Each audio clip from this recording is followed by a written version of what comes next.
Good afternoon. Welcome to the August 2nd. Beavercreek meeting. It's amazing. August 2nd already. Thanks.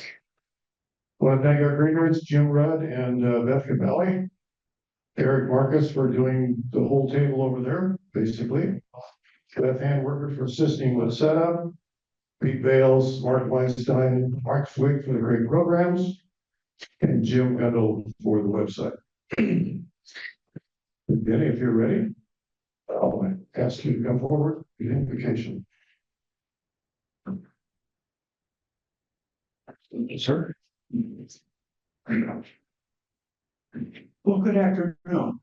Would you join me in prayer? Oh, Holy Creator, today we ask that you give us some sign of your purpose. You've reminded us recently that you are in charge. And there are things we cannot change, and you have humbled us. The currents, the gusts, and the rest of our recent offerings to us in your boundless nature are to behold. Getting a little much. If your point is to show us your authority, we acknowledge it. If you desire to demonstrate your inscrutability, we are convinced. And if your goal is to help us, help us. Amen. Second. Secretary's report. Joe Jenkins is in Alaska right now. So Eric, you have anything over there for us? Yeah, if I were by New Jersey, Oakland, Delaware. We have 18 Beavercreek Rotarians and 2 guests. Shannon Graham has his usual guest, Addie. And our speaker, who will get introduced in a little bit. Whoops, we just changed the numbers. And thank you, Mr. Morales. We now have 44.2%. That's not quite 50, but it's a little more time. That would be there you go. Oh, that brings us over 50%. That's going to get us up there really close now. Now we're at 46.5. Very good. Very good. Yeah. Chris, you have something for us today? I think that's. Yeah, there we go. Thank you, Don. All right, good afternoon, fellow Rotarians, guests, and our featured speaker. Today is a great day. If you do not know what today is, it is day 1 of track and field in the Olympics. I doubt any of you woke up at 2 a.m. to watch the first events, but I didn't either. But I was up before the crack of dawn to watch highlights and replays. All right, so today is August 2nd, which is the 215th day, makes us about 59% through the year of 2K24. And I referenced the year as 2K24 in honor of EA Sports. If you haven't heard, they finally brought back the NCAA college football game after an 11-year-long hiatus. For you marketing business people, you'll love this. So, the retail price of the game is only $70. If you pre-ordered it and spent the additional $30, you can get the game 3 days before the release. 2.2 million people opted to get the 3-day release, netting EA Sports $66 million just for that. Not the game, not anything else, but just for people to play early. Somebody got a nice bonus, huh? So for all you business people, anything is possible to make money.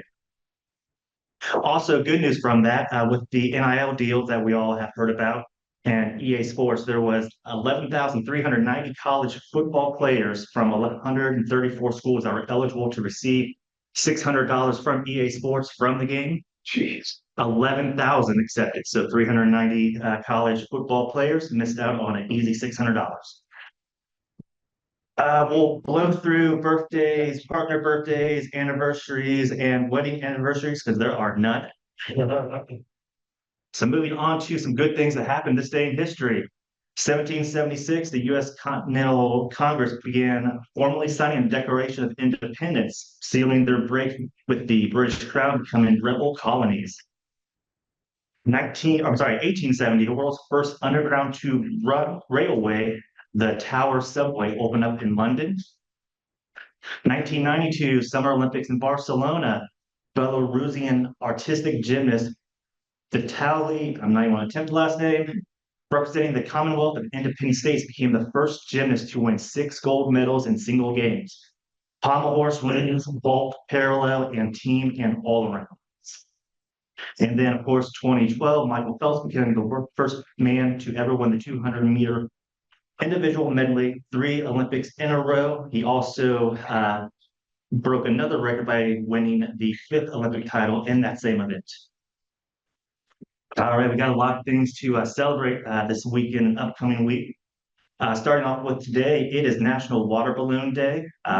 Be thankful I did not bring any water balloons, so when you leave here, you are safe. It's also National Coloring Book Day for you with kids or grandkids, nieces, nephews. There's an app called Colorscape where you can upload your pictures and it changes it into coloring pages for those people. So a fun way to turn family pictures or any kind of pictures into a coloring book. We also have International Ice Cream Sandwich Day and International Beer Day. Followed by tomorrow, International Hangover Day. But also Meat Day, which is another form of tasty alcohol if you like that kind of thing. We also have National Play Outside Day, National Veterans and First Responders Day, National Sunflower Day, Disc Golf Day, and Friendship Day. Moving on to Sunday, we got some family things going on. National Sisters Day, American Family Day, and Friendship Day. Monday is a good one. It is National Work Like a Dog Day. Much like humans, there are some very hardworking dogs out there, and there are some very lazy ones. So be sure to celebrate appropriately. Tuesday, National Root Beer Float Day. I think it's going to be hard to find a better root beer float than at the A&W root beer stand. That's just my opinion. We also have National Night Out Day, which we also, Rotary Park, the Beavercreek Police Department, Township, Sheriff's Office, the whole nine will be putting on some fun things.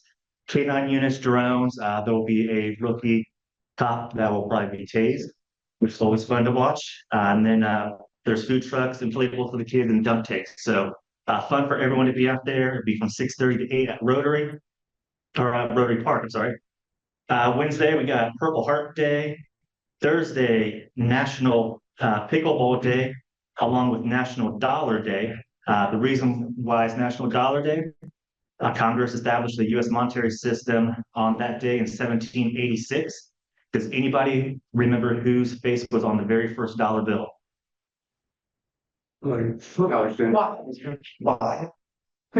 Salmon P. Chase, the President Lincoln's Secretary of Treasury, then replaced by George Washington.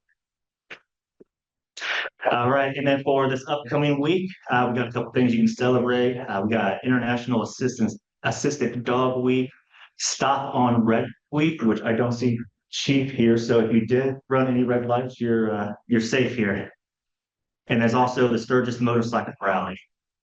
We also have this Sunday from 7 to 8, the Summer Concert Series out at Lupino Park.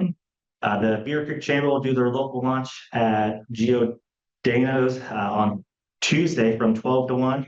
And then Wednesday from 12 to 1 is Community Conversations with City Council at Old Scratch. To quote Mr. President / Mayor John Adams, community engagement is the heart of everything we do. I plan on being there. I hope to see you all there. My big push is, since we're going to be at Old Scratch, can we make pineapple pizza the official food of Beavercreek? All right, in case you missed it this week, some news and updates. Beavercreek Police Department is accepting the applications for the annual Citizens Police Academy. Of course, there's going to be the resurfacing and lighting in North Fairfield, which I know we are all excited about. For the Olympic update, as of this morning, we are leading with 38 total medals, 9 of which are gold. But China leads the way with 12 gold medals. Wow. Simone Bales won her second gold medal this year in the all-around, making that 9 total Olympic medals in her career, 6 of which are gold. Fun little fact about her, she has 5 moves that have been named after her. Now, I'm sure you're wondering, how do you get a move in gymnastics named after you? It's very simple. All you have to do is create a move that has never been done before and is difficult enough to be recognized as a difficult move, and then you have to execute it in competition. She had a 6-move set to unveil this year. Unfortunately, she didn't get to do it, did not qualify for the uneven bars, but if she would have, that would have marked that she has a move named after her at every event. Also, the move that she would have done in uneven bars would have a difficulty level of E, which is the hardest level. You also missed Stephen the pommel horse guy, who's been referred to as Clark Kent / Superman, is a specialist for the men's USA gymnastics team. He was brought in just to compete in the finals on the pommel horse and nothing else, which is a very rare move for people to do on a team competition. However, he went out there, spent 45 seconds, won the event for USA, which helped him take home the bronze in the team competition. The reason why he's been compared to Clark Kent and Superman, imagine Clark Kent, glasses and all, walking up to the platform, then taking off glasses, outfit, looking like a Greek god, and then obviously dominating. One of the funny things about it is while he was in Paris, what was he doing during his free time? Well, if you go to his social media, he was posting videos of him solving Rubik's Cubes in less than 10 seconds. He also has a couple eye conditions, which is why he wears glasses. He takes those glasses off because obviously they would fly off when he wants. And he says he cannot see a single thing without his glasses. He does his routine all on touch and feel. Wow. And then lastly, Katie Ledecky became the most decorated woman in U.S. Olympic history by winning her 8th career gold medal Wednesday in the women's 500 or 1500 meter freestyle final. She beat second place by more than 10 seconds. Ledecky also broke her own Olympic record in that heat, however, was not enough to break the world record. In fact, that Olympic record time is only the 8th fastest time recorded in the 1500 meter. But I don't think she's too upset because she owns the world's fastest time, the 2nd fastest time, the 3rd fastest time, the 4th, the 5th, the 6th, all the way to 20. All right, and since we kind of have this theme of Olympians and then being the 1% of the 1% of the 1% of the 1% when it comes to what they can do compared to people like us, here's just some fun little facts to really kind of rub that in. So obviously we have Usain Bolt's 100-meter dash of 9.63 seconds, which probably will not be touched for a very long time to come. At the 76 Summer Olympics, 14-year-old Romanian gymnast Nadia, I'm not going to go for that last name either, became the first gymnast to earn a perfect score of 10 in the Olympic Games. So just remember, her first score of a perfect 10 at the age of 14. At the 94 Winter Olympics, South Korean speed skater Kim Eung-mi won the gold medal in the women's 3,000 meter relay. If Joe would have had Junior here, Junior would be closest to her age than any of us because she was only 13 years and 86 days when she took gold. Then we have Canadian equestrian Ian Miller, who competed in 10 Olympic Games over the course of 40 years. Although that was a long span on a lot of games, he only took home the silver medal in the team jumping event in 2008. Table tennis made its debut in 1988. China has won 32 out of 37 gold medals, along with 20 silver medals and 8 bronze medals. The next closest one is South Korea with 3 gold medals. And then moving on to end with some USA stuff. Before the start of these Olympics, we led all nations with 1,183 gold medals, 2,985 total. But what tops that is in 1904, the St. Louis Olympics, the USA won 239 medals, 78 gold, 82 silver, 79 bronze, which equates to 85% of all medals available that year. And then, of course, Michael Phelps, 23 gold medals with a total of 28 total medals. He also won the single Olympic record of 8 gold medals in 2008. And what's even more crazier is he has won 80% of the events that he entered in his Olympic career. Moving on to today's find, sticking with the Olympic theme. If you have not watched a single second of Olympics yet, that'll be $1. If you cannot name 3 past or present Olympic athletes, that'll be $1. If you have not watched track and field yet this morning, that's $1. If you're not wearing your badge, that's $1. If you're late like Rick, that's $1. Hey, he was there before the bell rang. I was there. If you were late, unlike Rick. And if you don't have a happy buck for today, that is $1. Very good. Thank you. Now I don't have to watch the Olympics because I just got all the information I'll ever need. I did want to correct something though. He said a rookie police officer is going to be tased. Actually, our city manager volunteered to be tased. Yeah.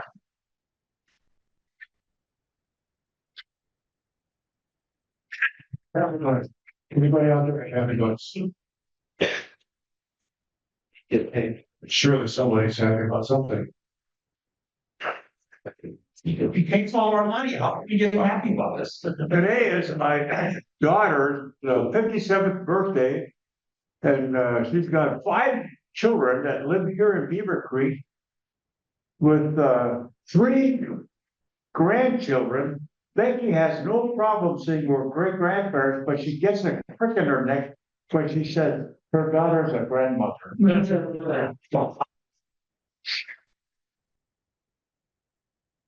Yeah. My daughter's going whitewater rafting, so hopefully she comes back in one piece. He has, she's really close to finishing her next rank in Boy Scouts, so I'm real excited about it. So that was her objective this year, or this summer. Sure. Anyone else wishing with me? I'll say something, Tom. So if you guys have never been to Nashville, Tennessee, it's crazy. But my wife and I had gone to Nashville twice and stayed at the Gaylord Opry, and we never saw any in Nashville. And so we decided we were going to go again, win again. If you go out and go down that honky tonk road on a Thursday night, it is swarm. It's amazing. I've never seen so many people want to do one place at a time, but if you want to do something different, do hit Nashville. It's pretty cool.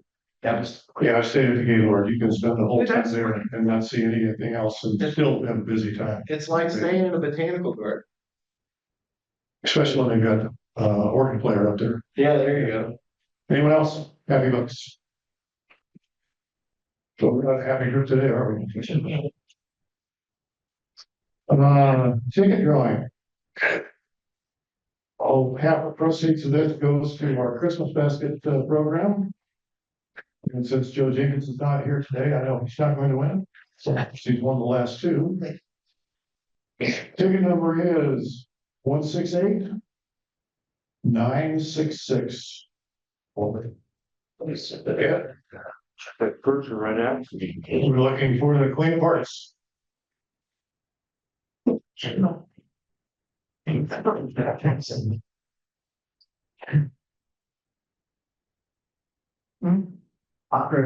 he tore it up, so I guess the Black Arrows. Do we have any announcements for the club? You want to say anything about the town halls coming up? Yeah, we do have, from, for one. Over here, some cards, you have the dates for the town, upcoming town hall, which one is the end of the month. August 29th, from 6 to 8, and that is at Main Elementary, and then there's a second September. So also community conversations with council, there's some dates. As stated, yeah, we're going to Old Scratch, we're going to Pizza Dive, Panera Bread, Ohio Southern Brewing, and on par. City Council, feel free to visit your smaller groups so that you can come, and 2 or 3 council members will be at each one of those, and to have conversations with council, give input. So please check out, take one of these cards with you, so you can remember the dates. We got advice. We got advice. You don't speak. Sure. No. When we go to the alcohol places, you're on your own. Any other announcements? Right, our speaker today is John Harney. So he's a friend of mine. He actually, I've known John now for a couple of years. And John's a seasoned professional with 2 decades of impactful leadership development. His expertise lies in helping leaders get unstuck, teams get going, and organizations get it right. John pairs his experience with giant worldwide tools to bring customized, transformative coaching experiences to each client, team, or organization. I guess if you can write all that, you can probably do that. John and his wife Angel have been married for 25 years, have 2 adult sons, Spencer 22, who's studying to be a geologist, and Zach 20, who is studying to become a chiropractor. And Angel, his wife, has a master's degree in elementary education and is a 4th grade teacher at Trayvine Elementary here in Beavercreek, where she's been for the last 10 years. Please join me in welcoming John Harney.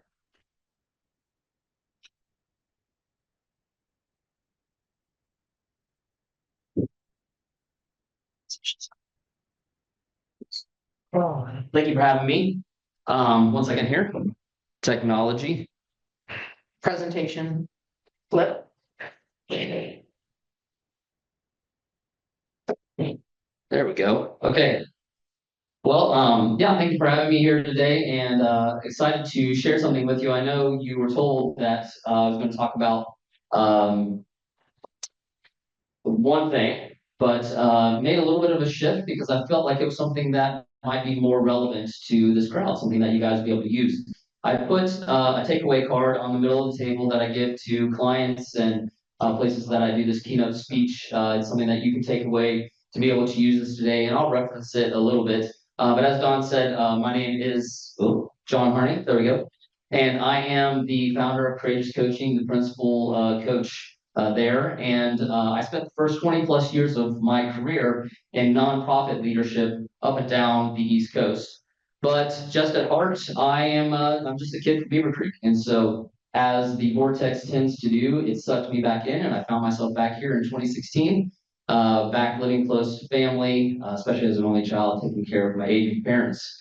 And today, what I'm going to share with you guys, today's content is something that dramatically changed the conversations, the communication with my own wife. And this is something that I feel like you can apply to your family, you can apply into your community, you can apply into your teams and your organizations.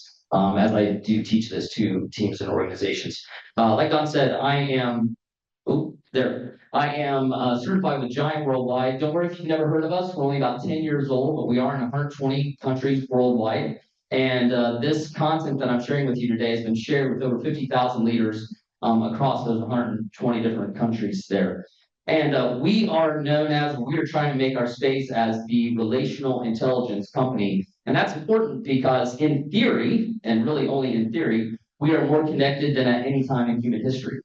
So because of these devices that we have, we are, again, in theory, more connected. However, there is a big difference between transmission and communication. And I think we all know this. We've watched where there's lots of transmission that takes place from human to human, but the communication gets broken down inside of there because communication only happens when the person who's receiving your transmission understands it and responds in a way that just demonstrates that they have received it and understood what you wanted them to understand there. And so that takes a level of relational intelligence to use with people. And so there's never been an era where there's more transmission and yet less effective communications in so many of our relationships, but most especially the ones that we want to make work the most. And so as Don said, in June, actually, I celebrated 25 years of marriage to my wife. And I tell people that I've been happily married for 25 years. My wife has been happily married on and off for about 10 of those. Because she had to put up with me. See, we would find ourselves, and maybe you find yourself here, we would be sitting at our dining room table and we find ourselves sitting at our dining room table and her hoping to have a conversation where I would just have a conversation with her, I would listen to her, that I would care about what she was trying to say. And meanwhile, I was thinking, and maybe you guys have done this before too, I can fix this. I can fix the problem that you're telling me that you have right now, because that's what I do. That's what I did for those 20 plus years in nonprofit leadership. I fixed problems. People came to me, they had a problem, I fixed their problem. So if she's coming to me to talk to me about something, surely she's coming to me to fix her problem, right? Nope. Yeah, yes, you're right. Nope. Needless to say, it wasn't working out too well. It wasn't going very well because of the struggle between transmission and the lack of actual communication that was taking place there. Now, remember, this is my wife, whom I care about deeply, and I am a person that teaches people how to communicate well and how to know themselves, to have self-awareness and do this. Like that's what I did for all those years. The difficulty of this starts inside of expectations. Now, with Giant, that I'm certified with, we use visual tools to communicate very basic leadership lessons, okay? And we did this, we built these based off of the principle of, we felt like any tool that we use should be easily understood by an educated 13-year-old, that they should be able to apply it to their life, and that they would be able to then teach it to their friends. And so I want to share a few of those tools with you. Oh, Please try again. hey, Siri. Thank you. I want to share a few of those tools here with you today. And the first one that I'm going to share with you is a tool called the expectation scale. Now, this scale is pivotal in helping us understand what's going on in many of our relationships. Here's this tool. So as you look at this scale, you can see a range of expectations from red to yellow to green, just like a stoplight, right? And in any new relationship that we have, we usually start in those relationships, whether with a new employee, coworker, a friend, a romantic relationship, with very unrealistic, maybe even impossible expectations. We say things like, oh my gosh, this person's so perfect. I love everything about them. We get along so well. It's going to go so great with a new employee or with a new person who's coming in. Like, this is going to be so great. We have so much in common. I just can't wait for this to happen. But over time, our expectations begin to slip. And at first, that's a good thing because they slip into a place of being more realistic, right? Where we look at a person and we say, well, hey, I know what John's good at. I know how John communicates. Like, I'm okay with John. I understand what's going on here with him. Like, everything is good. But what happens if we're not intentional, if we're not careful, is that expectation can keep sliding even further to the left. We can get to a place where our expectations become limited in a person and limited in how they're going to respond or how they're going to communicate with us. Or worse, we can get to a place where we become completely resigned with a person. And if you ever experienced this, you know how this feels, because you'll start to say things like, well, I'm trying really hard, but what I'm doing isn't working. This is not working out with this person. And so eventually our relationships can come to a place where they like oscillate between limited and resigned over and over again. And when expectations reach limited or resigned in any relationship, it soon becomes the new normal. That's just what we expect. When we show up, we're just expecting that I cannot expect very much from this person, or it's getting close to the place. I'm resigned to the fact that this isn't going to work out, and eventually we're going to have to end this relationship. Well, we often find this in the relationships that they have the capacity to create the greatest joy. They also have the capacity to create the deepest sense of pain inside us. And it's difficult when the relationship that should be life-giving ends up like with feelings of resignation or even limited hope of something that could be better. So whether that's a business partner, or if it's someone on the team that you work with at work, someone in your family, or somebody that you deeply love, it can become a drain on our lives. And as I look back at the struggles of my 20 plus years, as I look back at the struggles with my wife and everything that happened, I'm sure that there were times when this hopelessness happened inside of me, and I know it happened for them as well. And why? Why does this happen? Because communication is the lifeblood of any healthy relationship. When we struggle to communicate effectively, the slide to the left of the expectations is inevitable. And so I guarantee, if you're anything like me, that there are relationships where that resigned feeling has found its way in, has settled in on you. It happens a lot in work relationships. And this has the possibility to really happen in any circle of influence for our life. This is another tool that we use. This is called the circle of influence, whether it be with our family and friends, maybe it's those who are on our team or in our wider organizations, or the people who are in our communities. We can find ourselves in a place where we come to limited or resigned expectations with those people. And so I want you to think about something as we move into the rest of this today. Which relationships would you love to improve in your life? Which relationships would you love to improve communication in your life? I mean, think about it right now, if you haven't already, of a relationship in a family, and that family and friend circle. One that you might say, no, John, if you can help me get a breakthrough in communication there, that it would be worth the price of admission today. I would love that.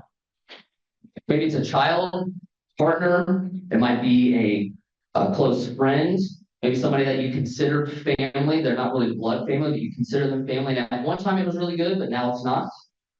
Maybe now it's more limited or resigned. But who would you love to improve communication in that circle of influence in with your family, with your friends? Then repeat that. Move out concentrically. Who would you like to see in your team or your organization that communication would improve with? Now, here's the hint. It's probably someone that you work really closely with. It's either a boss, or it's possibly like someone that you lead, that you work very closely with. And if you're honest about it, you know that you've settled for a new normal of limited or resigned expectations there.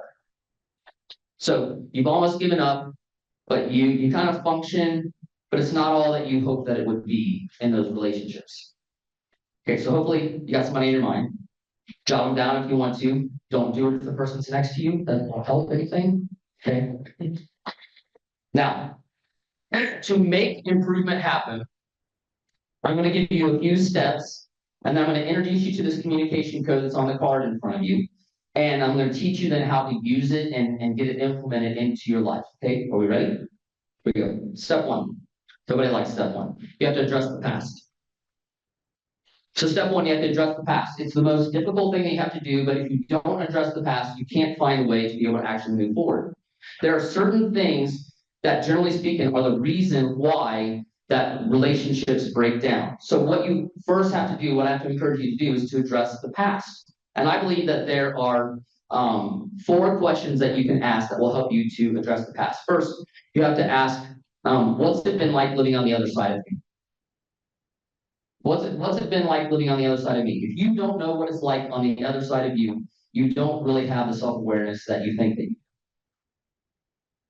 And that's a hard question to ask, because to be vulnerable and to ask somebody that you may be at odds with, hey, what's it been like living on the other side of me, and then to shut up and to actually take it in from them, that's a very vulnerable place to put yourself in. But it can start to reopen lines of communication with the person. The second question is there a power imbalance? We have to look to see if there's a power imbalance that is there. Now, some of them are really easy to recognize. If you're the boss of somebody, obviously there's a power imbalance that is there, where they can feel like, maybe I can't say something to you because you're my boss, and what would happen here if I actually did this? Other times it's not positional power. Sometimes it's just personality power. For those of you who are wired like me and you have a strong personality, you can easily kind of run over top of the people that are around you.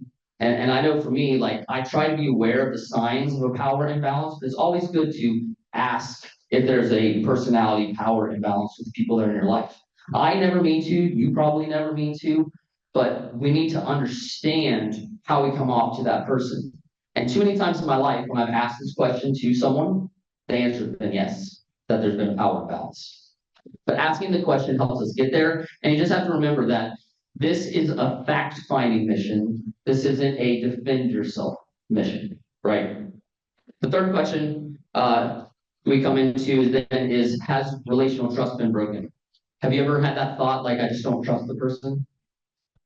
If you go into this, you have to find out, has relational trust been broken? And this is a very open-ended question as well. And you have to have courage to ask this, and then actually listen to hear, like, hey, have I broken your trust in this relationship? And lastly, the fourth question to ask is, what do I need to apologize for? This is a really hard question to ask people because we have to own our piece of the pie. And there's always a piece of the pie to own, but to recognize it, to ask someone, hey, what do I need to apologize for? And then to do that is really hard.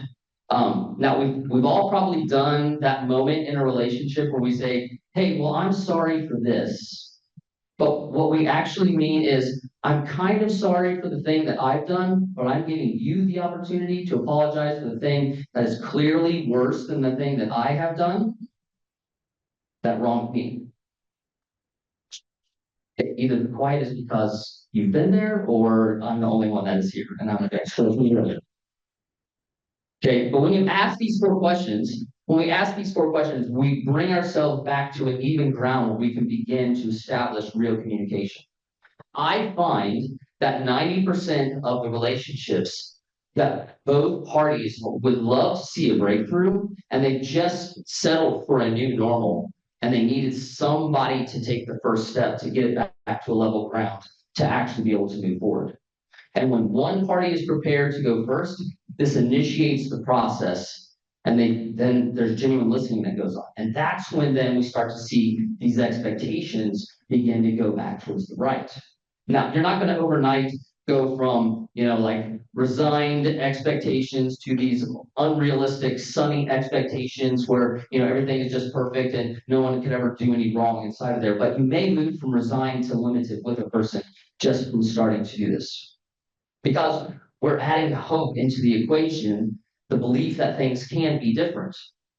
And so when we get a person to the place that they say, hey, thank you for giving me the time and the space to be able to talk about this, to figure out how we can move forward. Thank you for offering to give me forgiveness, or forgiving me for the things I have done. Thanks for getting us here. What that does is it lays the foundation then for us to really build good communication. But we have to remember that transmitting is not the same as communication. There has to be receiving on the other side of this. And the person receiving has to understand the intent that is there. Now, before I teach you this, I want to go back to the scene of the crime in my own life. So this is my living room here in Beavercreek, Ohio. This is the place where for 20 some years, my wife and I would have our miscommunications. Angel just wanted me to listen, me trying to solve her like she was a Rubik's Cube. That not going very well. But today, there was this time a few years ago where we were at this table, and it started out the same exact way. She came home from her work, and my wife is a fourth grade teacher, so she has literal fourth graders that she works with. I know some of you work with some not so literal fourth graders, but they act like it, right? She works with literal fourth graders, and she comes home and she wants to talk to me about her day, and she's sharing with me about what's going on, and she's just wanting me to listen, right? What am I doing? I'm trying to solve. And it's not going well. But this day was a little bit different because I had learned this new tool, and I started to process what was going on differently. And I started to change my mind of how I was going back towards her, the way that I was processing the information that was going there. So I shut up, which was great for her. And I sat there, and when she finished, I asked her, could I teach you something new that I've been learning about putting this into our life? And on this day, we applied these 5 C's that I'm going to teach you today, and it totally revolutionized every conversation that we've had ever since then. And it's made our communication so much better. And it's important because people are coming to us with difficulties and everything that is going on, and it's hard for us to get this because communication is a bit like this machine. Do you mind telling me what this is, who this is, and what this is? Any history buffs in the room? It's the Enigma machine. That's right. You know who the man is? Turing. Yeah, that's Alan Turing. And so, Alan Turing, famously played by Benedict Cumberbatch in the movie The Imitation Game from 2014. Yeah, it's movie buffs in the room. And the Enigma machine. And as history tells it, right? If you're a history buff, the Allied forces were losing World War II to Hitler and the Germans because shipping convoys were carrying food and munitions that were essential to the war, and they were being sunk in the Atlantic Ocean by the convoy of U-boats, right? Everybody is up to date on all this, right? This isn't a spoiler alert for anybody. So we were intercepting their communications, but they were encoded and we couldn't understand what was said there. So unless the German codes could be cracked, the war was going to be over and we were going to be losers. This was the challenge that was set to Alan and the other academics from Oxford to be able to break this code. And this work was grueling. I won't bore you with a bunch of the history, but the complex machine that you see here, actually by the end of World War II had grown more complex. When this was first used in World War I, it had 6 wheels with 26 characters on it, and they changed the cipher every month, maybe every like quarter. So that it wasn't that complex. But by the end of World War II, the Germans were changing the cipher every 18 hours. And the new machine had 60 wheels with 26 characters and then different jumper cables that made it almost an infinite amount of combinations. I read that the difficulty was 1 million to the 1 millionth power. Now picture that. Think about the number 1 with a trillion zeros in behind it. This is as close as I can get to showing that. It'll switch over there. Maybe. That's as close as I can get to showing you that. And that's nowhere close. To truly write out the whole number, it would fill approximately 278 million pages in a Word document. The actual number that they were trying to break. And so, obviously, when they finally cracked this, right, the German code, the war could turn the course of the entire war. For some quick, Dayton, Ohio, part of this, I don't know if you guys know this, but the National Cash Register Company was actually contracted to engineer what they call the bomb device. And they created over 121 of them that were produced right here in Dayton, Ohio, that helped turn the course of the war. So now, why do I tell you all this stuff? Yes, I love history. I'm a little bit of a nerd, but the analogy seems really to like explain what happened between my wife and I and what probably happens between you and other people in your life. I was missing the correct code to understand what was really going on in those conversations. So what if we implemented a communication code that could be sent in advance of a transmission so that the person on the other side knew the intent, and more importantly, they knew like what the center wanted them to engage, how the center wanted them to engage, and then how they should respond. For my wife and I, starting on that day, we took seriously these 5 C's that I'm going to teach you, and it changed our communication because I believe that with the codes, with the correct codes, effective communication can become possible again in any relationship. So let me explain how we define these 5 codes. You can look ahead if you want to on the card that I gave you there. And then we'll use the rest of the time just talking about how to implement it and how to use it. Okay, so here are the 5 communication codes. There's 5 C words. It's really easy to use. Critique, collaborate, clarify, care, and celebrate. Really easy. Let's define those terms really fast though. So a critique. In a critiquing conversation, you're saying, I'm inviting you to critique my work. I want you to ask difficult questions. Do your due diligence because I need to know why isn't this going to work? Now, these aren't very fun conversations to begin with, especially to be on the receiving end because we all like to believe that we've got our stuff together. And when someone is telling us, hey, you missed this or you missed this other part of things, that's not very good to be on the other side of. It's especially not great when you don't know that it's coming. If you're expecting for someone to just be there and listen to you and they start critiquing your work, it's not going to turn out so well. The second one is collaborate.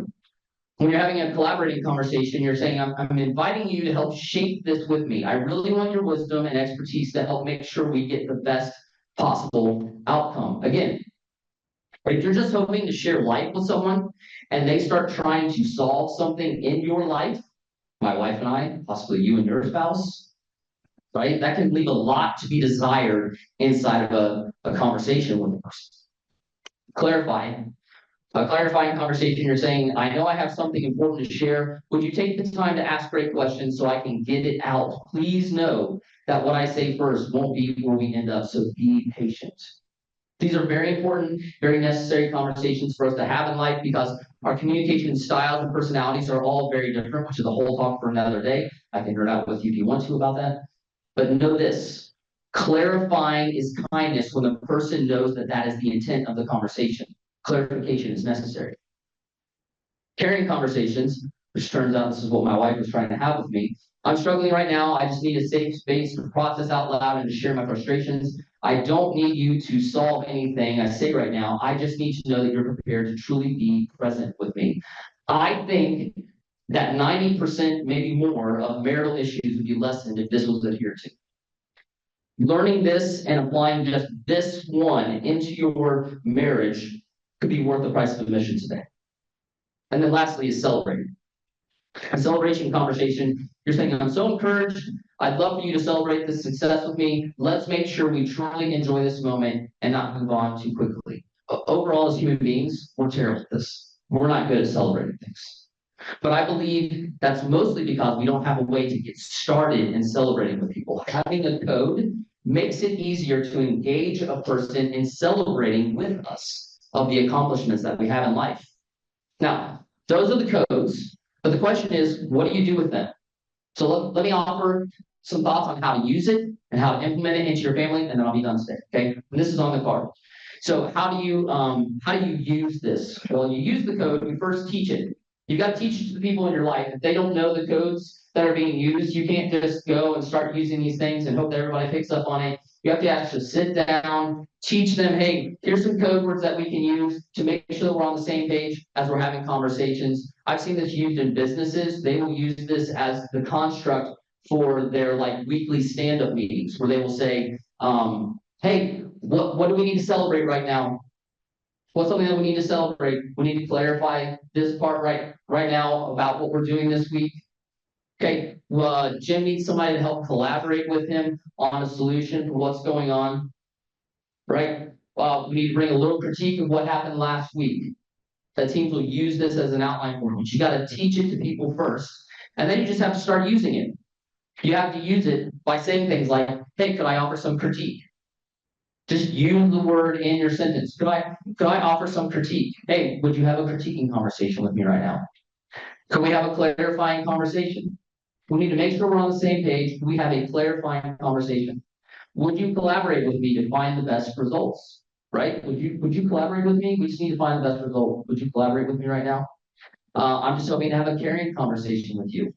I hear this one all the time now. My wife, she'll come home from work and she'll say, I just need to have a caring conversation with you. And I know that my place right now is to just shut up and listen. It's made marriage so much better. And then lastly, would you celebrate with me that XYZ has taken place? My wife kind of summed this up the best. She said, the communication code helps you know your role in the conversation. And when you use it, you're kind enough to help other people know their role as well. Changes things. And so you just use these statements in your life, start to implement them in there, and then watch as it changes transmission into communication. Some quick final thoughts, and I'll wrap up. You have to own the past, apologize, and commit to try again. You can't just put this in. There's no code that will just fix a messed up relationship that is there. Own the past. Secondly, learn the 5 communication codes, teach them to your family and your team, right? And then allow them to become a part of your shared vocabulary. One of the things that my wife and I do, we'll find ourselves where maybe we've not used a code, and we'll just say, hey, what kind of conversation are we having right now? And we'll restart and say, well, this is actually a collaboration conversation. I do want you, because I just kind of default right now that it's a caring conversation until I hear otherwise, right? I actually do need you to collaborate with me, right? Number 4 here, beware the dangers of accidental communication. You don't know it, but you're accidentally communicating day in and day out with people. And there are a lot of dangers that come with that because this is where miscommunication comes from. We say and we realize that there's miscommunication. This is how we can get rid of it. And then lastly, it can be done. If you're sitting here and you're very skeptical, you're like, I don't know that this would work with this person. I don't know that this would actually make a difference. I don't know if I could actually do this and change the way that I communicate with people. It can be done. It may feel weird. It may feel like you're using your non-dominant hand to write your signature at first. But if you get started into it, it will make a difference and what you're doing. If you're a book reader, this is a book that has been written by the co-founders of Giant, Jeremy Kubicek and Steve Cockrum. You can find it anywhere where books are sold. You can get it on Amazon. They'll deliver it to you in a couple of days. And I did just notice that the price went down. It was like $17 as of the other day. So if you're a book reader and you want to read books, they got great stories in there of how they came to create the communication code. And then if anybody's interested in any more conversations about this, you can take one of the cards. I'll be around afterwards. Would love to have any conversation with anybody. Is there any questions? Yeah, right. I just had a light bulb listening to this night. I love it, first of all, but for people with special or they're on spectrum, right? Teaching them these skills of like, because they can't read social cues, right? Right. And so how do you teach those kids to know this is a critiquing conversation? This is, they know how to respond. I mean, that would be a neat application, I think that's. Yeah. So and we have people who work in that space, and it just takes a little bit longer to get there. But once they have that, so one of the things that we believe is that a shared vocabulary helps everybody to be on the same page. Too many times, and I'm going to talk about organizations for a second, but I'll come back to your question. In organizations, people just want alignment and execution. Hey, can we get on the same page? Can we get some crap done? What they don't realize is that communication and relationship actually helps create the alignment and make the execution happen better. So we believe that the flywheel of leadership begins with communication and relationships. What you're talking about lives in the space of communication and relationships. And so people like to call these soft skills, but if it was soft skills, everybody would do it. Yeah. And I don't know if you pay attention to Facebook, but people don't do it. Or politics. Cellular. Okay. Yeah, so it just takes a little bit longer time, sometimes, depending on the level that a person is at. But if you take the time to invest in them and help them to understand it, it is help all the way around. Again, it was built on the back of being able to teach it to an educated 13-year-old and that they could understand it, apply it, teach it to their friends. Good question. Anybody else? Yeah. Has communication skills declined over the last 20 years, or is it just me that seems it? I wouldn't say declined, I would say they changed. So in the same way that we used to tell stories and then the printing press came about and we started to print them and then people started to read. And once books started being more readily available, you go back into our earlier history, and parents would complain about their children reading books and trying to get them off of books to go and to play outside, whereas now we're trying to get them off of digital devices to go and to be outside. So everything just changes and comes with its new set of circumstances. And I would say this too, we're at a weird place in the history of our country. This is the first time in our history that we have 5 generations in the workplace because we still have builders that are there. So builders are the ones who use the telephone as the telephone. They would pick it up. They, dial was actually the thing that they did, and they hated every time there was a number 0, in dialing a phone. And then you come through and you have boomers who then they're starting through the changes and everything that's taking place there. The Generation X comes in, they start out without the technology, or at least the technology that we have today, but then it starts to expand into the computers and they're younger when the phones and the pocket devices start to come in. You have millennials then that they're born and the only thing they know is that. And they don't really use their cell phones as phones. They use it more as entertainment devices. And then Gen Z, I don't even think they know that the phone in their pocket actually makes a phone call. So that creates its own set of issues when you're in a workplace with 5 different generations because everybody is thinking about communication in completely different ways. I'll give you a real easy for instance. My sons are both Gen Z, and they told me the other day that I am, how do they put it? I am low-key aggressive because I use punctuation and inside of my text messages. So because I use capital letters and because I use periods, that their generation sees that as like a low-key aggression. Okay. Yeah. So we can laugh at it or we can learn. Because they're gonna take over and fortunately all of us are just gonna die. I think that's what you're saying. Yeah, I can see this as different than a couple. I'm the type, being an engineer, that if I tell my wife a situation, I'm looking for an answer. mhm, After 22 years, I found out that she's not that way. right, She just wants to share something, and I should not jump in with a quick fix, so it's even different between two people. right. Yeah, and in fact, on the back of that card that I left at the tables, there's a QR code there that will take you to an online assessment that will show you how adept you are at each one of the different communication styles, and it'll put them in an order.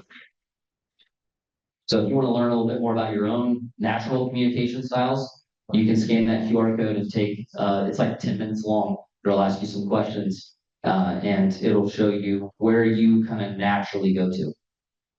But you're right. Any other questions before we go? I see Don moving, so, and then before he grabs a hook and pulls me out to the side. Well, thank you again for having me. Thank you.